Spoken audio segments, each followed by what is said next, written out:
you ain't on what I'm on, that's cool, but right now we can't parlay, I'm uptown. Man can't see me again, I'm uptown. If you wanna link me, I'm uptown. We're going from the block to the top. No, we can't stop, so if you need me, I'm uptown. Man can't see me again, I'm uptown. Hey, it's ODF and this is Locked On Signatures. I'm here to celebrate the new release of my single Uptown featuring Jammz and talk about some of my favourite records. So, this record is called Floorbangers 3.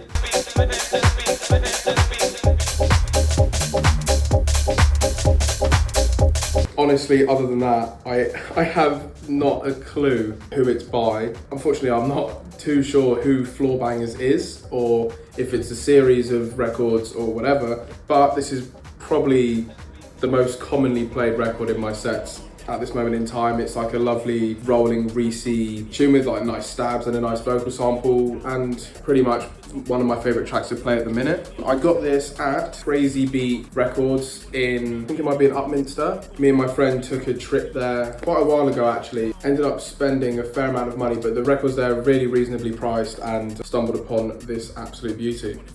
Next up, we've got Fat Records, Kutz presents Kutz Volume 1.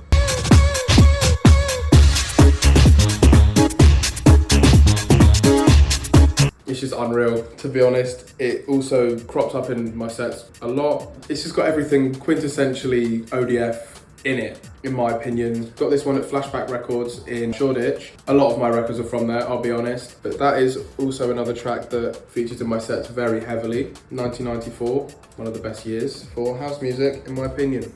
On to the next one. This is a two artist A and B sides, two random tunes put together on either side. I bought this record for the Gareth Cooke track called Dynamik.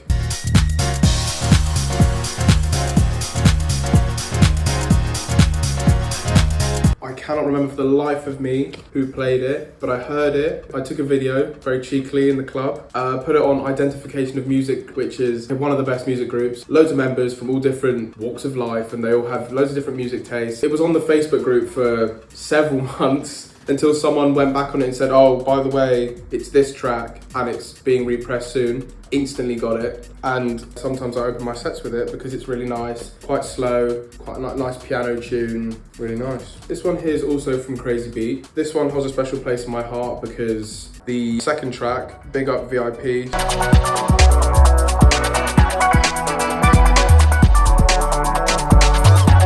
samples quite heavily Atlantis by LTJ Bookham.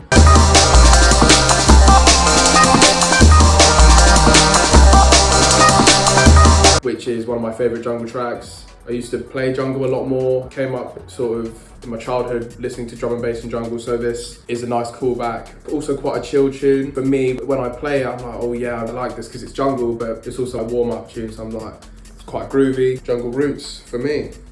This one as well is also from Flashback Records. A lot of the records that I bought in my bag and the ones that I play in my sets, they're all quite recent, and I picked this one because DJ Sneak is one of my favourite producers and their back catalogue is just filled with absolute rolling housey goodness.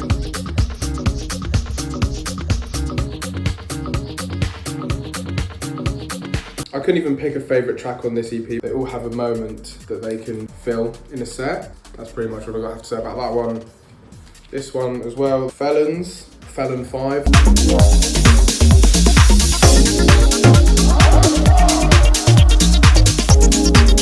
It is a trio of, one of them is definitely Job, and then two others. This record is the first outing on their label. I basically nicked this tune from a Chris Dussy Boiler Room. It was one of the only tunes in that Boiler Room that wasn't Chris's own tune, and I was just blown away by it. Spent ages trying to find it. Once again, went on the Identification of Music group, transpired that it was this, and that it was being pressed again quite recently after I was looking for it, so that was good. Lo and behold, a lot of people were actually waiting for this tune as well. It sold out quite quickly. I was happy to get a copy and I was so gassed to play it. Went back to back with RTK Tarantino in Leeds. We were like fighting over who gets to play it. And then they released it on digital. So, you know how it goes. Learned my lesson there, I guess, but it's always nice to have a copy of something. So this next one here, I like this one because it's a bit of a curveball, especially for my sets. It's DJ Touché. And I like playing the A side called The Paddle.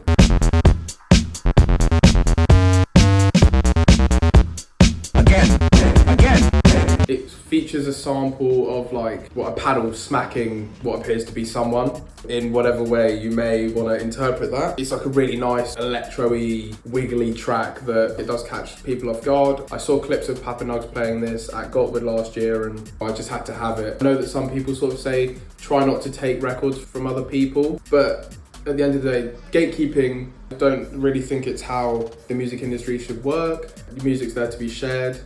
Having said that, sometimes I do tend to try not to reveal my IDs, but at the end of the day, this is one that I really, really like to play. This one here is the repress of KMA Productions' Cape Fear Fantasy Trip. Cape Fear. My most expensive record, I paid 50 quid and I still haven't played it out because I'm scared to damage it, because I feel like it's such a piece of UK garage history as well. Not that I was alive to experience it, but this tune just stays in my bag, doesn't come out unfortunately, but maybe that will change sometime soon. Final record I want to talk about is Barbara Tucker, Beautiful People, the Dem 2 remix.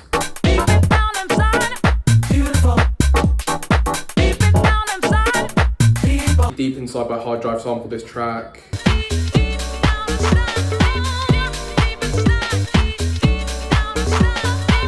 Obscure did a remix of this track as well.